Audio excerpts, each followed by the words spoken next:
pirmas dalykas, meistras pats savo turi būti sąžiningas.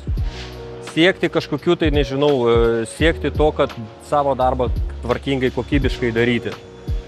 Ne vien tik tai atlikti kažkokią tai funkciją, nes galima tą patį, nežinau, vandentikį surinkti, maišytuvą kažkokį pakabinti, tiesiog, kad jisai veiktų, o galima padaryti taip, kad jisai būtų sumontuotas tobulai, be priekaištų, kad nebūtų kažkokių tai rizikų, kad kažkas tai, nežinau, ten neatlaikys kažkokių tai apkrovų, kad hidraulika nenukentėtų. Ir visa tai lemia jau būtent tam tikro žmogaus kaip asmenybės faktoriai. Tai tas žmogus, jisai realiai turėtų siekti, kaip aš sakau, tobulybės, kad kiekvienas darbas jisai privalo būti padarytas idealiai, be priekaištų. Pirmas dalykas tam, kad gamintojas, su kuriuo jūs dirbate, jums suteiktų visas garantijas tai produkcijai.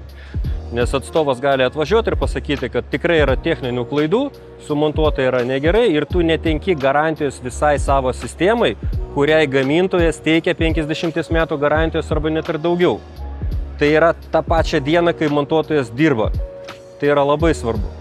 Tai vat sakau, jeigu žmogus, jisai turi tų pačių tiekėjų patvirtintus dokumentus, kad jisai gali dirbti su tą produkciją, kad jie su juo bendradarbiauja lygiom teisėm, atsižvelgia į jūsų montuotą produktą, nes jie jo pasitikė, tai yra atitikties sertifikatai tam tikri.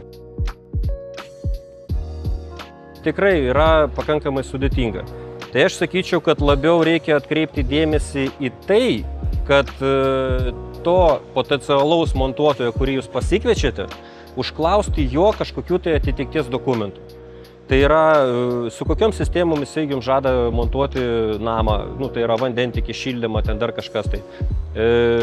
Kad būtų kažkoks tai pagristumas, kad jisai papasakotų, kodėl būtent šitą siūlo, kokie yra pranašumai.